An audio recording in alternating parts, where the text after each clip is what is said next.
तो अभी हम लोग देखते हैं इसका आइडेंटिफिकेशन क्या है। सबसे पहला आइडेंटिफिकेशन हम लोग लिखते हैं। कल आप लोग ने आइडेंटिफिकेशन लिखे थे क्या? नहीं ना, कल हम लोग ने अफर्मेटिव, नेगेटिव, इंटरोगेटिव, वहां तक हम लोग ने बात किए थे। तो हर एक टेंस का है ना आइडेंटिफिकेशन होता है, पहचान होती है। ये लड़का है उसकी पहचान है, एक पेन है उसकी पहचान है, पेन के अंदर जो कलर चल रहा है उसकी पहचान है। तो उसकी एक पहचान है। सिंपल प्रेजेंट टेंस की क्या पहचान है? देखिए आपकी स्क्रीन के सामने मैंने लाया हूं। तो वाक्य के अंत में जो है ना, ता है, ती है, ता हूं आता है। सिंपल प्रेजेंट टेंस के सेंटेंस में काम का होना या करना पाया जाता है। इस प्रकार के जो वाक्य होते हैं, इसके अंदर काम का होना या करना पाया जाता है। और इन सेंटेंस के अंत में मतलब लास्ट में द सेंटेंस एंड विथ ता है, ता हूं, ती है, ते है आता है। सेंटेंस के लास्ट में ता है, ता हूं, ती है, ते है आता है। लिख के ले लिए, फिर मैं पूरा समझाऊंगा। लिखना बहुत जरूरी है। जो नहीं लिख रहा है तो प्लीज ध्यान दीजिए कि लिख लीजिए आप लोग। सिंपल प्रेजेंट टेंस के सेंटेंस में काम का होना या करना पाया जाता है। इन सेंटेंस के अंत में, लास्ट में ता है, ती है, ता हूं, ते है आता है। लिखना, समझना और फिर बोलना, ये प्रक्रिया जो है ना, प्रतिक्रिया, वो हमेशा चलती रहती है इंफॉर्मेशन पास किए थे। चलिए समझ लेते हैं। स्क्रीन को स्टॉप कर, ध्यान दीजिए अभी आप। अब ये जो वाक्य के अंत में मतलब क्या है? जैसे कि मैं आपको एक एग्जांपल बताता हूं। मैं तुम्हें पढ़ाता हूं, तो लास्ट में क्या आया? ता हूं। तुम मुझे जानते हो, ते हो। वो खाना खाती है, लास्ट में क्या है? ती है। हम रोजाना क्रिकेट खेलते हैं, तो लास्ट में क्या आएगा? ते है। मतलब ते है, ता है, ती है, ता हूं, ती हूं। इस प्रकार के जो सेंटेंस हमारे दिमाग के अंदर चलते हैं, उस प्रकार के सेंटेंस को सिंपल प्रेजेंट टेंस कहा जाता है। क्योंकि वही तो हम लोग वाक्य रोज यूज करते हैं ना। वो गाना गाती है, वो कपड़े धोती है, मैं खाना बनाती हूँ। वो बाजार जाती है, मैं स्कूल जाती हूँ।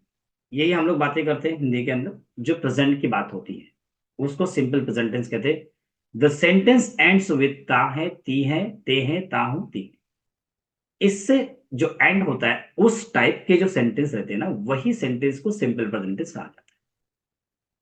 अभी हम लोग रहा है, रही है, अगर हम लोग इसके अंदर यूज करेंगे तो गड़बड़ हो जाएगी। तो एक एक स्टेप बाय स्टेप हम लोग लेंगे। संतरे को एप्पल बोल के नहीं चलेगा। संतरा संतरा है, एप्पल एप्पल।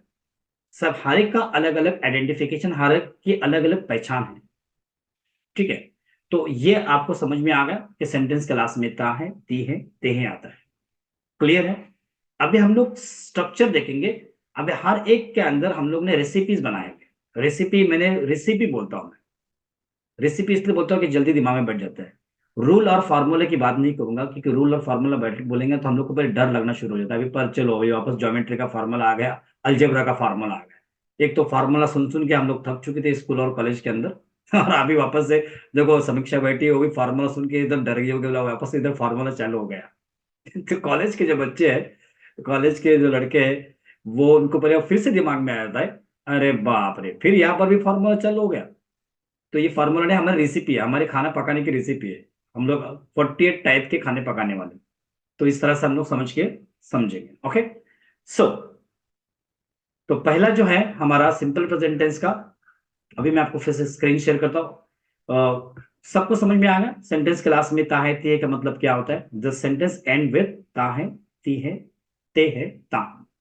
इससे हमको सेंटेंस एंड होता है। वो एंड होता है हिंदी के अंदर की बात कर रहा हूं, क्योंकि हम लोग हिंदी टू इंग्लिश सीख रहे हैं। ओके। अब हम लोग स्क्रीन को फिर से शेयर कर रहे हैं और हम लोग सेंटेंसेस बनाना सीखेंगे ना। जैसे कि मैंने आपको बोला कि हर एक टेंस के अंदर चार टाइप के सेंटेंस बनते हैं। तो उसका पहला वाला जो है वो है अफर्मेटिव सेंटेंसेस, सकारात्मक वाक्य। और सकारात्मक वाक्य का रूल आपके सामने ये रहा,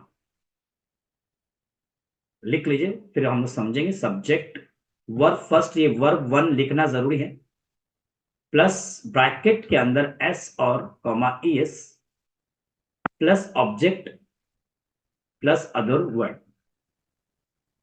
पॉजिटिव सेंटेंस हाँ वाले जुमले,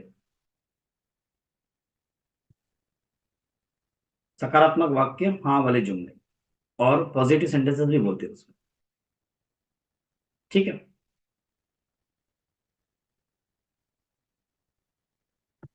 चलिए अब हम समझ लेंगे कि सब्जेक्ट, वर्ब और ऑब्जेक्ट क्या है। ये तीन चीजें को दिमाग में रखिए। ये तीन चीजें हर सेंटेंस में यूज होती है। कोई भी सेंटेंस हो, इसके बगैर सेंटेंस पूरा नहीं होता, कंप्लीट नहीं होता। शॉर्ट सेंटेंसेस है तो सिर्फ सब्जेक्ट एंड वर्ब हो जाता है। वो खाता है, वो खाता है, वो पीता है, क्या खाता है वो ऑब्जेक्टिव में आ जाता है।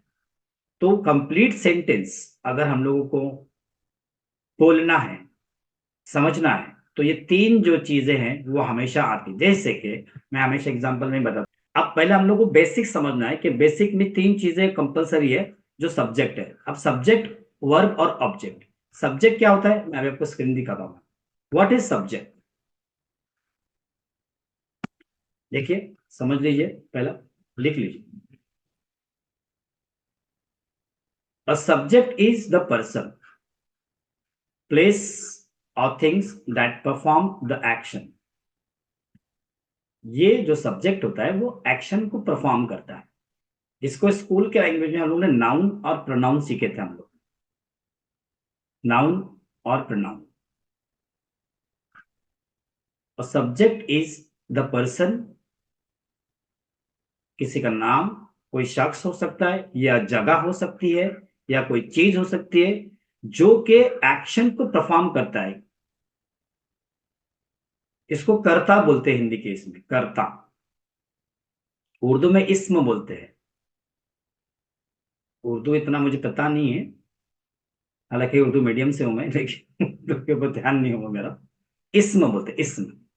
इसमें खास, इसमें आम, ऐसा कुछ रहता है। तो सब्जेक्ट मतलब कर्ता, लिख लीजिए। तो फिर हम लोग नेक्स्ट ले लेते हैं।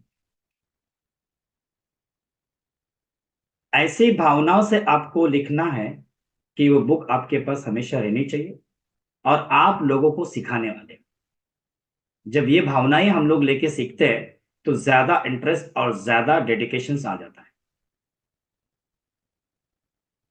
क्योंकि अगला जो हमारा प्लानिंग चल रहा है बहुत बड़े लेवल के चल रहा है, तो जो भी मास्टरी इसके अंदर करेगा उसको हम लोग बहुत सारे चांस देने वाले हैं। ठीक है, तो सब्जेक्ट समझ में आएगा, सब्जेक्ट पर्सन। अब हम लोग वर्ब समझते हैं। हेलो। इसको नाउन और प्रोनाउन भी बोलते हैं। ठीक,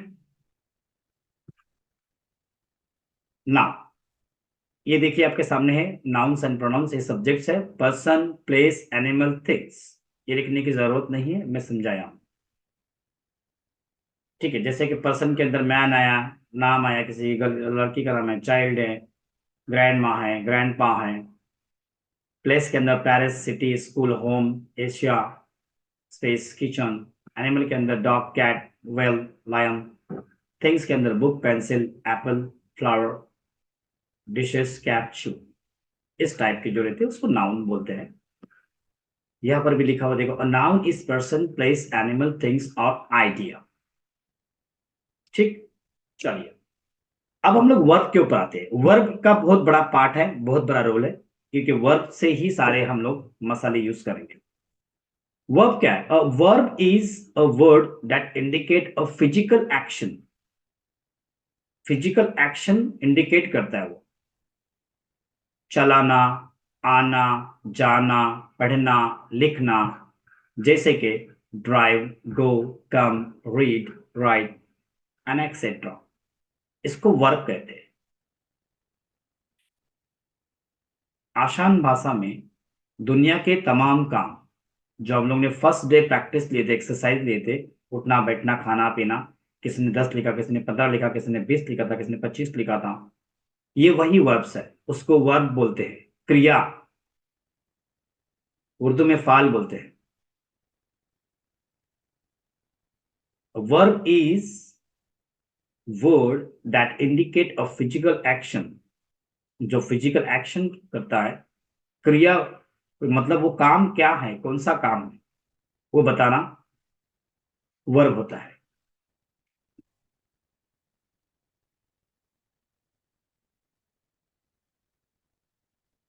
चलिए,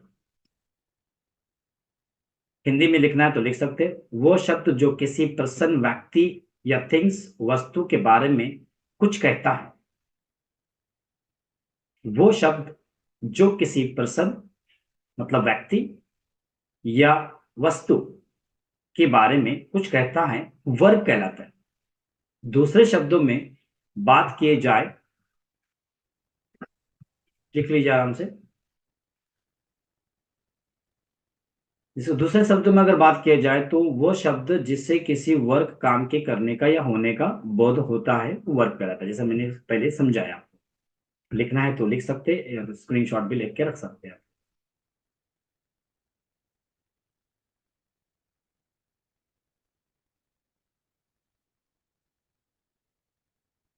अभी मैं समझाता हूं। अभी देखो आपके सामने एक मैंने सेंटेंस लिखा हूं, आई गो टू मार्केट। इसका मतलब है मैं मार्केट जाता हूं। अब इसके अंदर सबसे पहले हम लोग ये देखने का होता है कि सब्जेक्ट क्या है। यहां पर जो करता है वो आई है, मैं हूं, मैं, आई। और जो क्रिया है, वर्ब है, मतलब फिजिकल एक्शन क्या है, जाने का एक्शन। देख लीजिए आप, जाने का एक्शन। आई जो है वो सब्जेक्ट है, और यहाँ पर क्रिया जो है वो है गो, मतलब जाने की क्रिया है। ये देखिए वर्ब को क्या लिखा हुआ है, verb is word that indicate physical action. Physical action मेरे द्वारा क्या हो रहा है, जाने का, तो वो है वर्ब। अब कहाँ जाने का हो रहा है, वो ऑब्जेक्ट है। मतलब ये जानकारी देता है कि कार्य का प्रभाव किस पर पड़ रहा है, मतलब मार्केट पे पड़ रहा है ये। मैं जो है वो सब्जेक्ट है, गो है जो वर्ब है, और टू मार्केट है ऑब्जेक्ट। इस तरह से ही लिख लीजिए नीचे, सब्जेक्ट, वर्ब और ऑब्जेक्ट। स्टार्ट में आपको 5-10 सेंटेंस इस तरह से करना है हमको। और इसमें आपको नीचे लिखना है सब्जेक्ट, वर्ब और ऑब्जेक्ट। तो आगे चल के कंफ्यूज कभी नहीं होंगे। धीमेंद्र सर, आप लिख रहे हो? लिख रहा हूँ सर, लिख जी, रहा हूँ, पूरा लिख पूरा रहा हूँ। पर कंसंट्रेट कर लीजिए, क्योंकि यही बेस है। और ये बेस समझ में आने के लिए काफी लोगों को कभी कभी 1 महीना भी जाता है, 1.5 महीना भी जाता है, और किसी को 2 दिन भी जाते हैं, और किसी को 5 दिन भी जाते हैं। ये बेस समझ में आ गया तो सेंटेंस बनाने के लिए बहुत मजा आती है, बहुत स्पीड में बनाते हैं। समझ में आ गया? आई है सब्जेक्ट, गो है वर्ब, और ऑब्जेक्ट क्या है, टू मार्केट। मतलब अगर मैंने यहां पर लिखा होता आई गो, खाली आई गो, बराबर, आई गो खाली लिखा होता, तो क्या होता, मतलब किधर जाता है। मैं खाता, मैं खाता, मैं खाता, खाता क्या है भाई, मार खा रहा है कि पानी, ये एप्पल खा रहा है कि पिज्जा खा रहा है कि बर्गर खा रहा है। तो मैं बर्गर खाता हूं, बर्गर क्या हो जाता है, वो तुम्हारा ऑब्जेक्ट होता है। और खाना जो होता है, जो खा रहे हैं, वो होता है वर्ब। और मैं जो होता है सब्जेक्ट होता है। क्लियर? अभी हम लोग आगे एक्सरसाइज ले लेंगे, उसमें आपको धीरे धीरे धीरे समझ में आ जाएगा।